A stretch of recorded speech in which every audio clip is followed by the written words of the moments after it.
Thing from the basement of La Penta. This is WICR. Hey guys, welcome back to the Three-Man Weave. Right now we got Josh. He just left the studio. Thanks a lot. Hope you go study for his test. Right now we have Rob Joel. Say your last name. Jawasilis, my fault. We have him back. Just to cue you in on what was going on. And we have Armand again. Yeah, I mean, I'm the guest, man. He's staying as the guest. I'm the guest. We have Sean, who's hopefully he's doing well. Nah. Him and his mom, he's sick right now. Sean's sick? I didn't even know that. No, his mom's sick right now, so shout outs to him.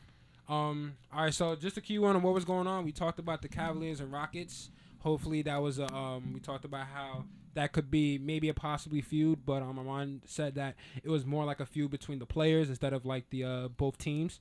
We talked about the MVP race, since that was a really crucial game because it ended by 2 points. We have James Harden in the lead, and then we have LeBron James, then Stephen Curry, and then for 4 and 5 for the MVP race, we had Russell Westbrook. Well, I had Curry in the lead. He had James Harden. I had James Harden because I feel like that he was just the guy that has like the overall thing. I think none of them overall. I think Stephen Curry. The only thing. All I said is LeBron should not be there at all because. You know, the Cavaliers have struggled. I mean, they're coming back. They're roaring back. But Curry has been consistently great all year for them. And Brendan disagreed with this, but I think consistency is where it comes most. Him and Harden, with Dwight Howard going down, Harden's had to, go an extra leap forward with his productivity. So I give it to Harden because Harden, like you said, he didn't have that solid number 2 or solid number 3 guy. That's what I'm saying. LeBron's got Kyrie. I mean, you still have Kevin Love. Whatever you want to say about Kevin Love's still a great player. And you got J.R. Smith. You have like everyone. Like you have a team. Like you have a team that could go far. I mean, obviously, LeBron's sort of in the same situation he was in with Miami. Just not as good, but they're similar. But since his greatness has shown, now since his name is really powerful in the league, players are wanting to play with him. Because instead of Kobe, where Kobe's that person who's selfish, nobody wants to play with Kobe. I'm going to be honest with you. I think LeBron's not playing as good. LeBron's had a couple bad games, LeBron's man. His turnover deficiency has been horrible. He shot 3 for 11 the other night. 9 turnovers. Yeah, the first time in his career where he's averaging over 4 turnovers. This is like... His rebounds are down, too. Yeah, it's big probably time. like top 3 worst seasons for LeBron. Field goal percentage is down. Big time. I mean, LeBron's not an MVP at all this year. Worst field goal percentage since. If anything, Kyrie should be the MVP. MVP for the Cavs, not LeBron. I just think that now that he has so many players, he can't satisfy everybody. I think that with him, you have players that could play more defense. You have players that could get those rebounds. You have players that could. He still wants to be that guy, but then also like he's gonna take those shots. He's gonna chuck some shots. He's gonna go in and get some layups. He's not as strong. He doesn't get as high as much. But I think he's still going to be the person who's going to be that leader for the team. So you're telling me, I'm pretty sure in the league running right now, the article, whatever, has the top 10. I've seen the article, whatever it was. I'm pretty sure LeBron was number 2. Yeah. Harden was 3, and Curry was the front runner right now. No. No. We have the other way around? The one that came out recently, the most recent one, it was Harden, LeBron, then Curry. Harden, LeBron. Yeah, it changed. You're telling me LeBron is worthy of that number 2 spot. You don't think that he's just in there because of his name, his reputation, what he means to the NBA? I think I would say it has a little bit to do with both, but he has. When I look at sometimes what he does in games, I can't argue. There's just something. It's just something about his character and the way that he plays and the way that he makes a statement in games where I have to let it go. Like just like when he won the first chip, he was like, "Oh, he's not the best person. He sucks. He can't get another one." Then he got another one. I'm just like, you guys have to be quiet. I have to give respect where it's due. Like he's still putting in work. I can't say he's not. I know he hasn't been great officially, but I know that this year was the one year where you tell that age is a factor. Injuries is a factor. Injuries. Yeah. And you know what else is a factor? Him not playing defense. LeBron James is always about defense. This year, I've seen at multiple occasions where he'll go for a reach and he'll just let an average player like a Tony Snell drive right by him right to the hoop for an easy layup. And LeBron won't even hesitate. He won't even move. He'll just be like, all right, let him go. Yeah, he's been watching too many James Harden tapes. Yeah, he does and that was never LeBron. LeBron would try and chase down or, LeBron's changing, man. He's not worthy of the number 2 spot. But the thing about LeBron is, although it's a bad season for him, he's still averaging 26 points, 7 assists, 5 rebounds. Yeah, that's still great numbers. And that's quote-unquote a bad season for LeBron.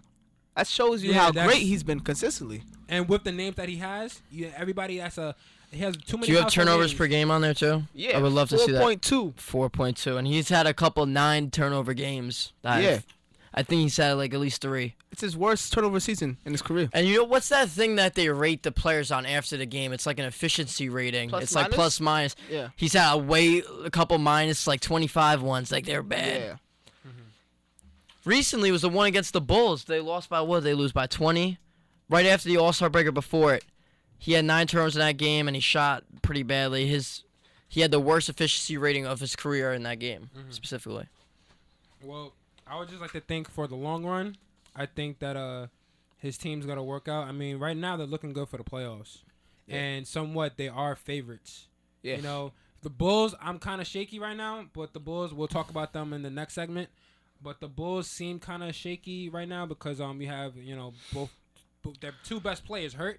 But I'm just save that for the third part. Oh, we're gonna save the Bulls for later. I was gonna talk about that. Yeah.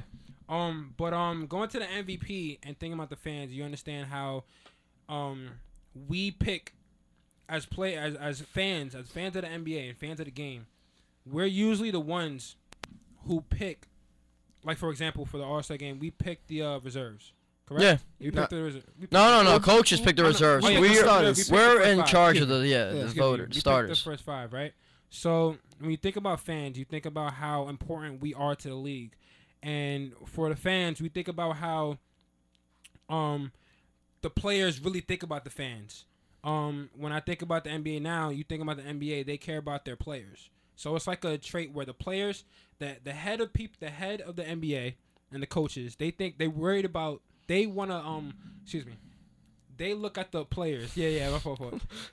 Excuse me, the head of the NBA, they worry about the players, and then the players worry about the fans. However, when it comes to giving your players rest, I think that's a downside to fans. Because when you come to Now you're just hitting on Greg Popovich. Well, you yeah, know how that's like a one- fan will that's buy the a one- ticket and like Tony Parker, Manu, and Duncan will be sitting in that game. Example, say it was the Is that Knicks. an example? Say you was a fan of San Antonio Spurs. The San Antonio Spurs came to Madison Square Garden tomorrow. You had tickets, floor seat tickets, and then Pop says, "Okay, we're gonna We don't see need all our 3 of them starters." for rest." How do you feel as a fan to really be able to say, "Okay, I wanted to see my favorite player, but they're gonna sit," and the fact that their away game, they might not even be in the stadium.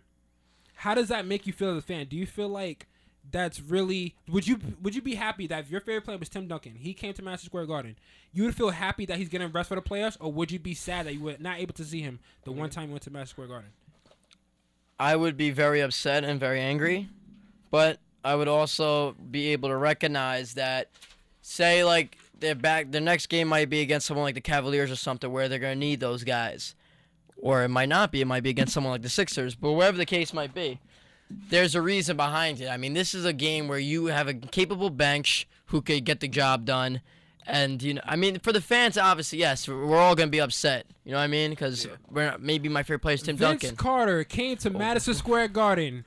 You're telling me that you'd be okay with him getting rest for the playoffs instead of you watching him, and since it's an away game, he would not come. Vince Carter is a whole different story. You didn't say Vince Carter. You said I just said you said the big 3 for San Antonio. Yeah, because you said Greg Pop, so I just Vince mentioned Carter's a whole different. I would so have how about Vince Carter? protested. I would tweet. I Thank would have you. made a big ordeal. That's what I'm talking about. How about for you? Who's your favorite player? Dwayne Wade. All right, so what if Dwayne Wade came to Madison Square Garden and he couldn't come because the coach wanted to rest him?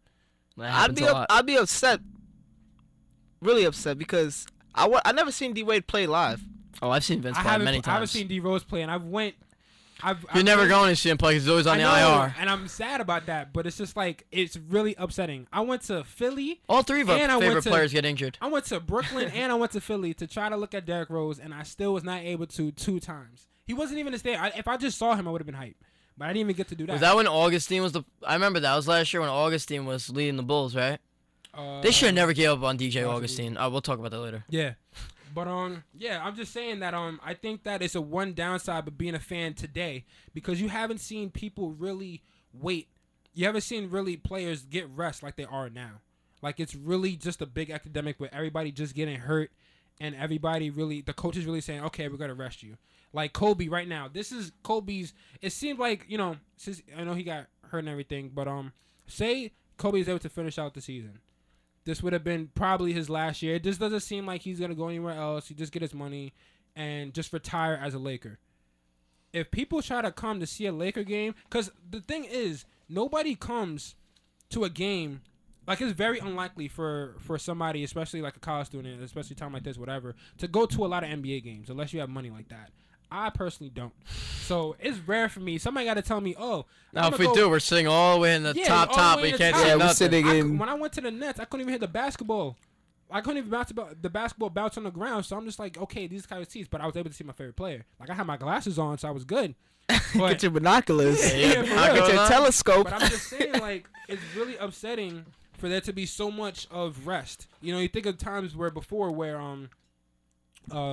players were just playing a lot. I was listening to a radio show, 98.7 earlier today, and they were just talking about how you don't see that now, and it's weird. It's just like, I don't know if they're acting like drama queens or whatever. What's going on with the training that everybody's getting hurt? Because this wasn't like this serious years ago, decades ago. It's not. It was never that serious. Kobe. He's just the one exception since like 3 decades ago that's always hurt. Tim Duncan was kind of okay. You know, when I think of the top two, I think of Kobe and. You know why? Because the NBA, it's changed. It's revolutionized. It has changed, but like, why is people? There's so many injuries where people's not even getting touched. It's just so unlikely. Maybe it's our sneakers we're wearing or something. It probably is, because I mean, I would like to go for style, but I'd rather have my, like, when I was in high school, I was wearing my New Balances. I was the only person wearing New Balance. I had no Nike, no Adidas. I had some. Don't get me wrong. I had my little Adidas. I had my Derrick Rose sneakers. But I'm just saying, I wore some New Balances, and I looked like the only one. What are you, a 70-year-old man? Exactly. That's what I'm saying. You should back to Chuck Taylors. At the same time, I was the one that was feeling good on my feet. I wasn't getting hurt or anything like that. But so when it comes to people getting hurt, just to change it up for a minute. Well, I could say this: the NBA. Well, when you compare it to like the 80s and 70s and the 90s. The NBA during them, besides Jordan and a couple guys, Dominique, I mean, there wasn't that many slasher attacking athletic players.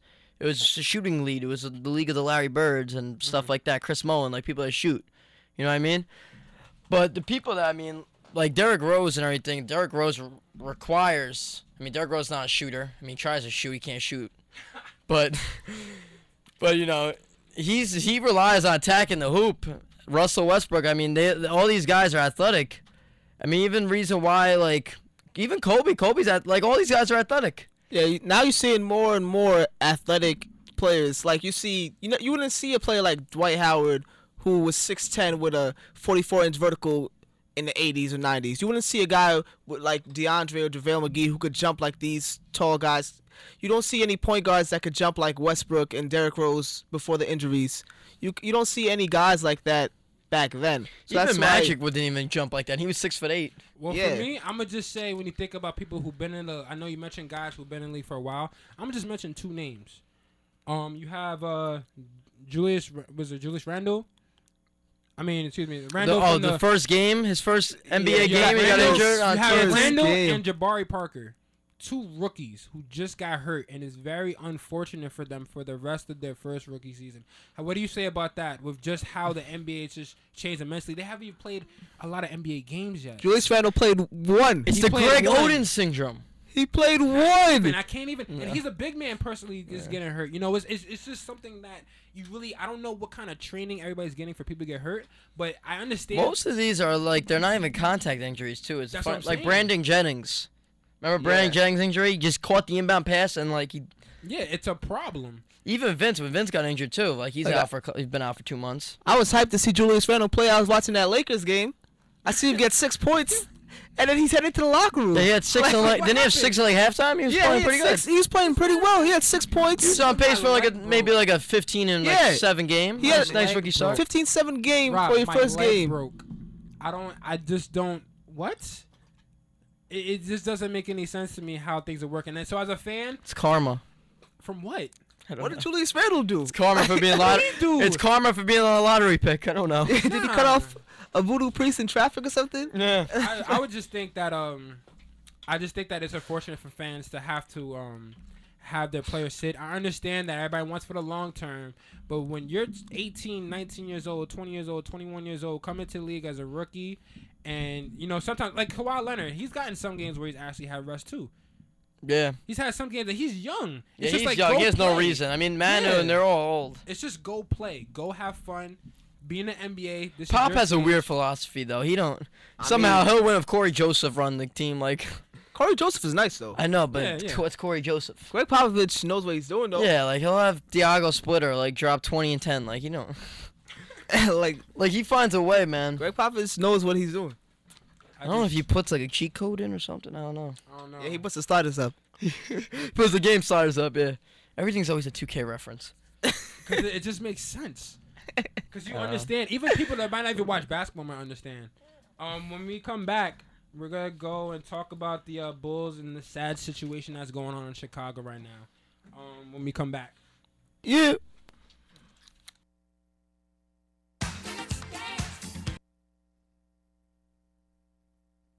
You're listening to WICR, Iona College Radio.